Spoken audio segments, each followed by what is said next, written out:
Hello, I'm Mr. Wyman, and I wanted to share with you, it's Women's History Month, March, and I wanted to share with you some pretty interesting information that I just recently came across, where you're probably familiar with the icon of Wonder Woman, the most popular comic book hero, and when there are women, it's called heroine of all time.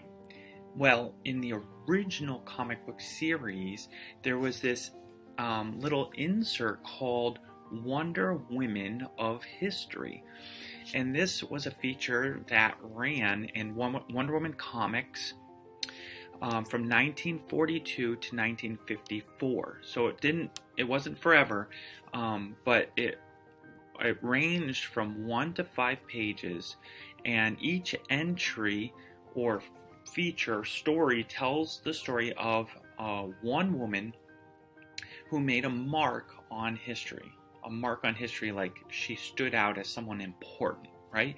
So it makes sense in Women's History Month to take a look back at these and explore the original, so these are old school comics, and I'm going to share with you what they actually look like and read them to you, so you can celebrate a biography of a very famous woman within history, so women's history. So the very first one was Florence Nightingale. Here it is.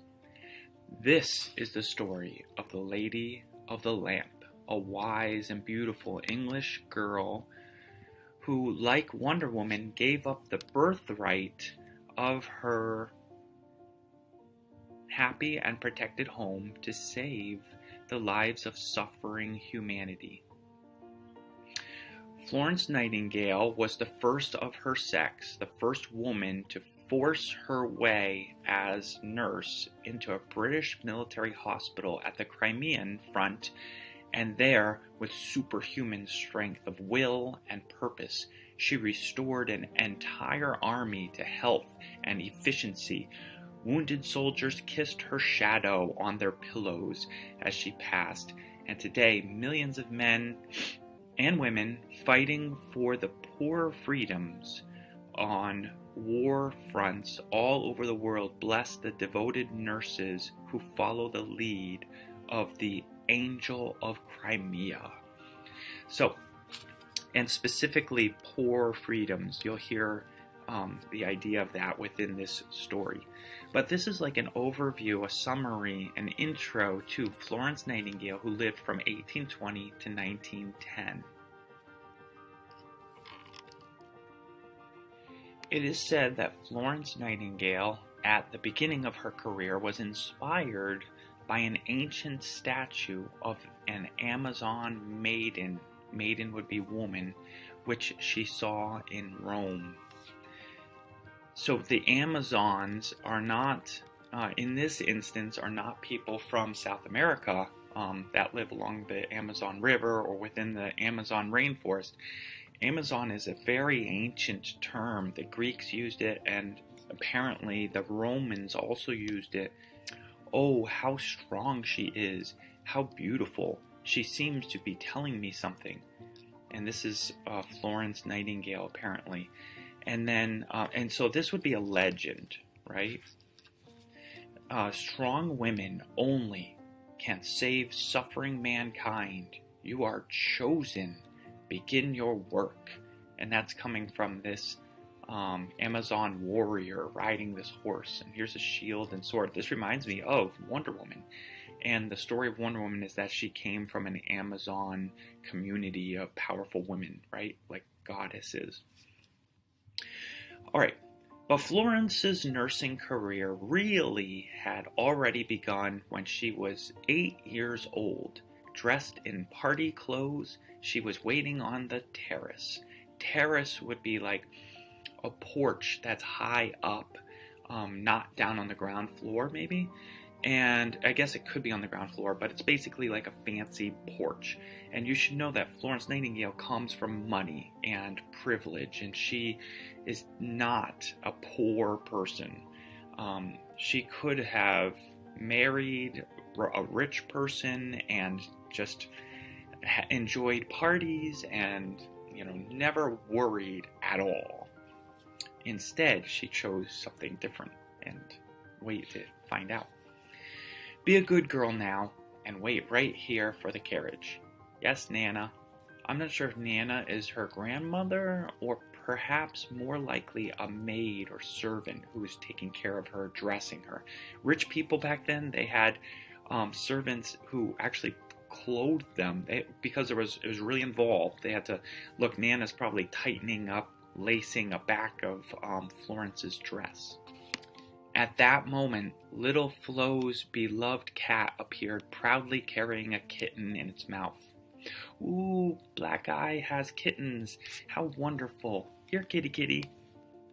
But the gardener's boy, so the son of the gardener, and this would be a gardener who probably worked at Florence Nightingale's father's house. They're so rich, they actually have someone who lives there and works there just to take care of the garden, the flowers, the vegetables, that kind of thing. So the gardener's boy also saw the cat and heaved a stone. So he threw a stone at the cat. Ha ha, I nipped that yowler good and proper. This sounds like the way people would talk long ago, not today.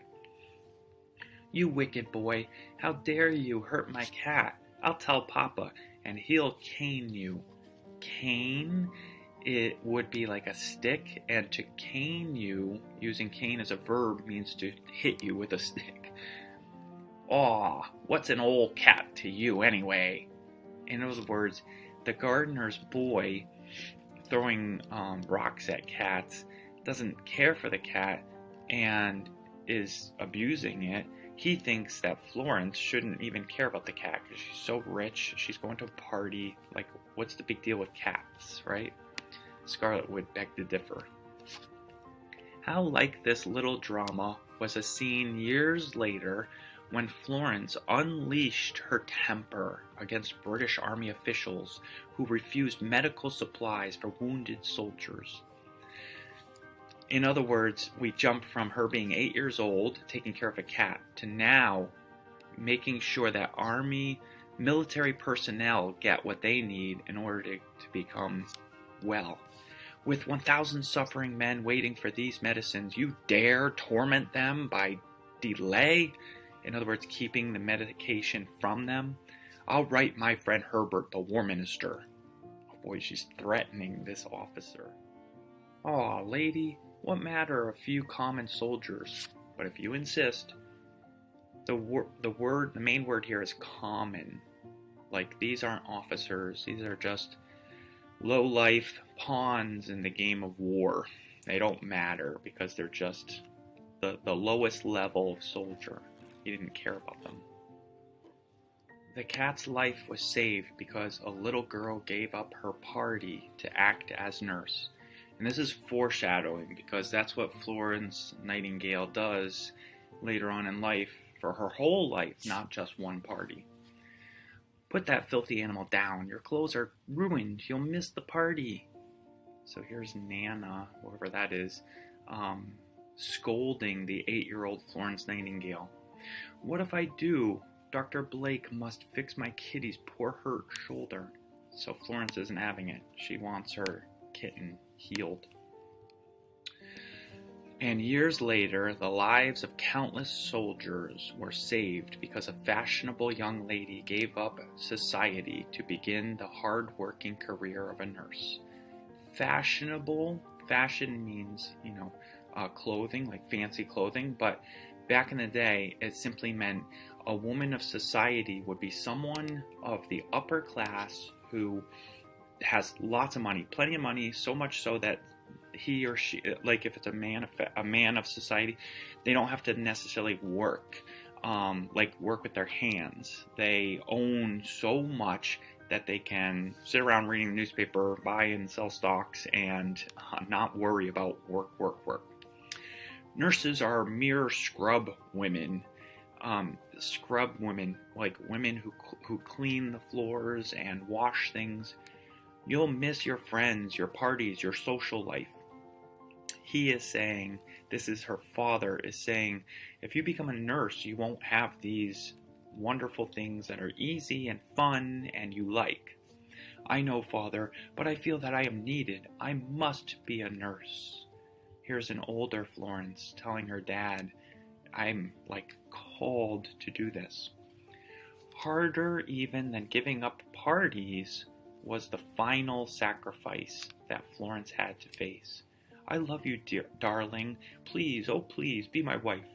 Here's a gentleman courting Florence, engaging her to be married to him. And she says, I love you too, John, but I can never marry you. My life must be devoted to nursing. In other words, she's suggesting that she should only be a nurse and not a wife or mother. The things that the women of her generation, her social class do. At Theodore Fleidner's 3-month course for nurses in Germany, so this would be like a school teaching people how to be nurses, a pretty English girl appeared with soft hands and stylish clothes. Who do you think that is? Florence, right? Ah, I feared it. With those hands, you cannot scrub the floor. So this professor is saying, Florence, you're no good. You can't work hard. You've never worked in your life. Can't I, though? Just give me a scrubbing brush. She's saying, I'll show you. Years later, when Lady-in-Chief Nightingale, and so now she has a title, Lady-in-Chief Nightingale, and her BB women nurses arrived at the British War Hospital at Scutari, Florence was grateful for that scrubbing practice. So now she's learned how to scrub, she's practiced scrubbing, and doctor, this place is horrible. No sanitation. Sanitation means cleanliness. You use hand sanitizer to clean the germs off your hands. Floors cluttered with soiled bandages. Soiled means dirtied bandages with blood and grossness. And caked with blood. No basins. Basins would be bowls full of hot and clean water. No mops, no soap. You can't do anything about it, so there's no use trying, is what this gentleman is telling this nurse. I assume this is Lady-in-Chief Nightingale. Faster, girls, there will be more wounded coming in tonight. So here's Florence with a scrub brush in her hand, getting the women who are taking care of this place, it looks like it's wooden, to clean it up. To clean up all the germs for the hurt soldiers to come in. But the Nightingale nurses scrubbed that huge building from roof to cellar. Wounded soldiers still wore their blood-stiff, germ-infected battle garments meaning clothing.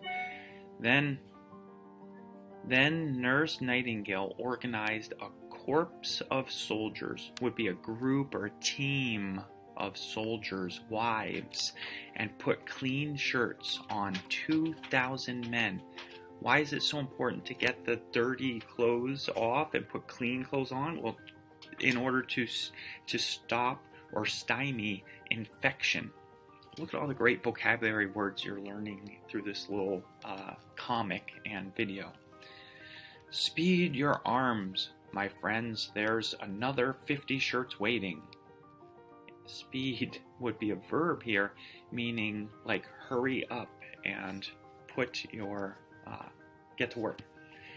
Florence Nightingale had just finished bandaging a young soldier whose arm and leg had been amputated. That means cut off, probably because it was damaged so badly, or maybe there was infection that they were trying to keep from the rest of his body.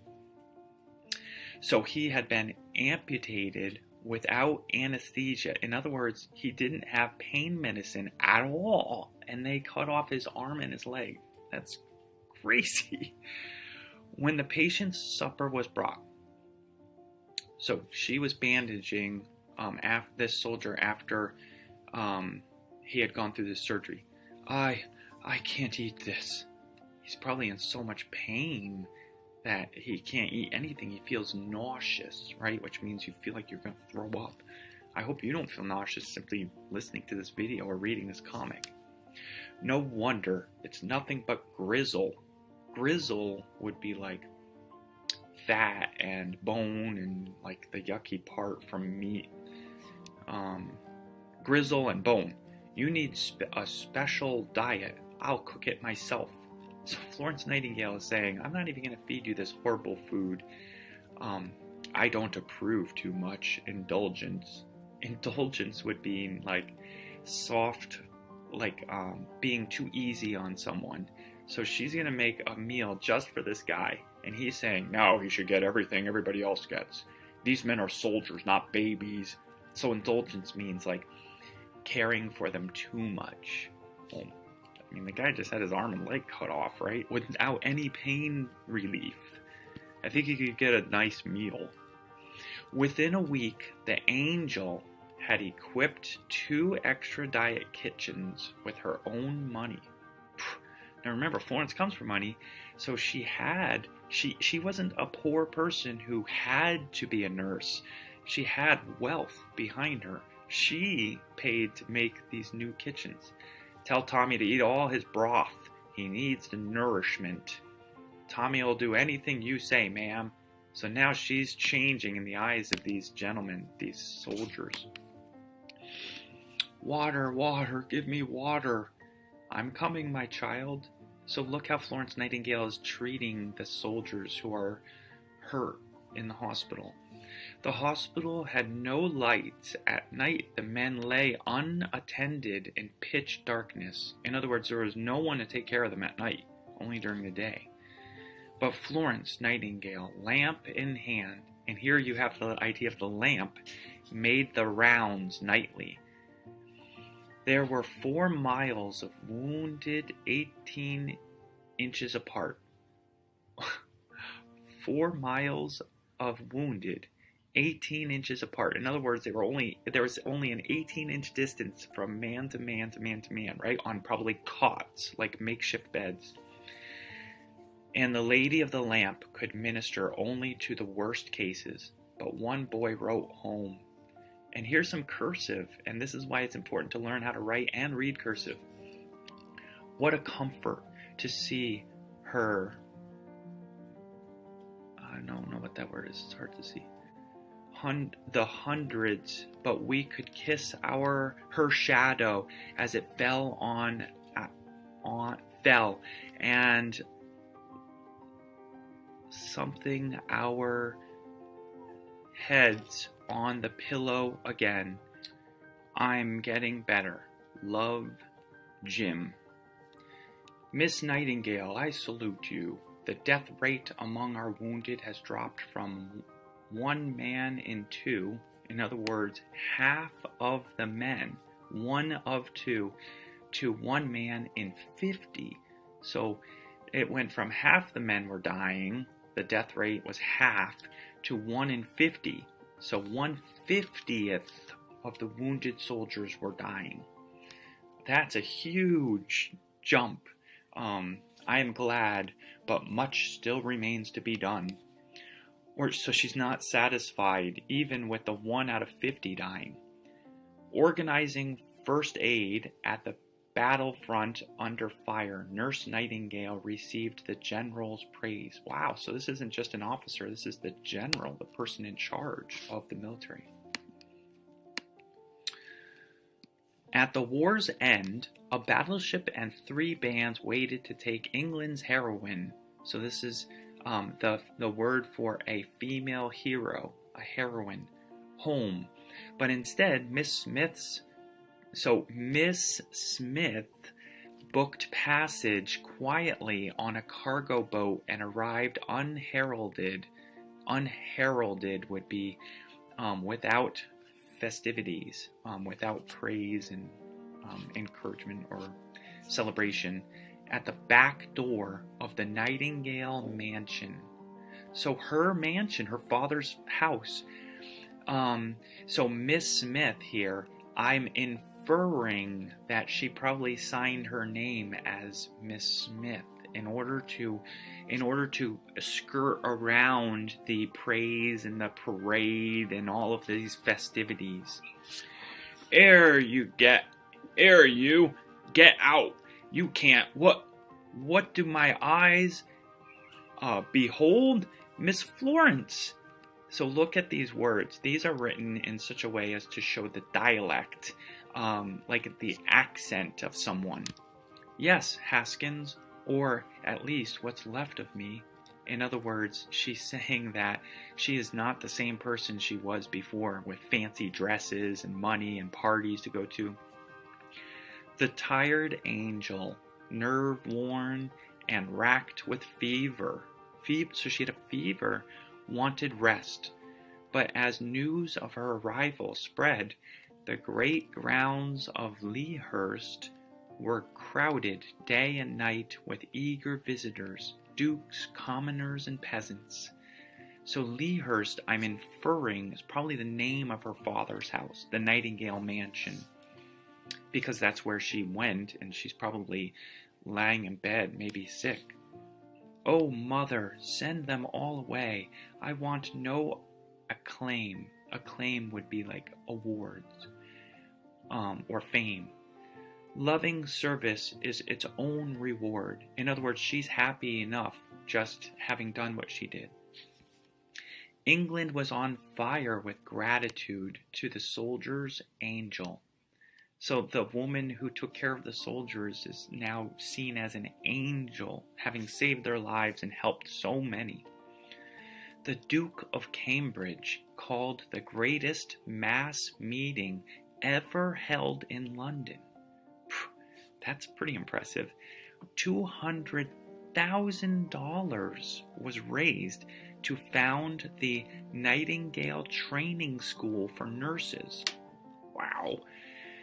And thus, in 1860, a new profession of love and mercy was created for women in order to help women help soldiers and other people, anyone in need at hospitals. You 15 girls are our first probationers. You must study hard for 1 whole year to become trained nurses. I wonder who's saying that. I guess his teacher in charge. Discovering that the army death rate at home was twice that of the civilians, Florence Nightingale started health measures which reduced sickness by half. So the civilians were people who were not in the military, and the death rate at home was twice that of civilians. So the military was dying at twice as much as non-military people. Without these reforms would be changes, you might as well take 1,100 men every year and shoot them. That's some powerful language, isn't it? So sometimes powerful people have to use this kind of language in order to get their message across. If we don't agree, you'll make us do it anyway, so we agree. Look at the influence she has over these soldiers, these officers. So, Miss Nightingale's home in London became the center of a network of reform which spread over the entire world. Rarely did she leave her work, but even an angel could not refuse an invitation of Queen Victoria. I wish we had you at the War Office, says Queen Victoria. In other words, instead of just running a school helping nurses get ready to help soldiers and injured people, she wishes that Miss Nightingale actually worked with the people who were in charge of the war. A great commander was lost to England when Florence Nightingale was born a woman. In other words, this gentleman, so this is wild, this gentleman is saying that Florence Nightingale would have helped England even more if she was allowed to be an officer. And at that time, women were not allowed to be officers. That's just the way it was. Nowadays, they definitely can. But this is historical. This is how it used to be. At 87, 3 years before her death, so you can infer or figure out that she died at age 90, this mighty founder of a new health era received from King Edward VII the Order of Merit, bestowed for the first time upon a woman. So she is a Wonder Woman, right? His Majesty the King is too kind, so this must be the king. No kindness could be great enough, madam, to match your own. She was very kind, wasn't she? Giving up a traditional life of privilege and money and power and parties and society in order to be a nurse to help soldiers, and not just officers, but common soldiers. And I like to think that when the light of this world dimmed in the kind, keen, gray eyes of Florence Nightingale, it was her inspiration, the Amazon Maiden, who held the lamp and guided her, a Wonder Woman indeed, through the darkness to the glory of heaven. Alice Marble is the author of this comic, and she put together many more. I think it's about 17 or 20, and I look forward to sharing them with you. This is only the first of several. I hope you enjoyed the comic genre of this story and the biography, small biography of Florence Nightingale. Maybe you'd be inspired to look up even more information about this wonderful person.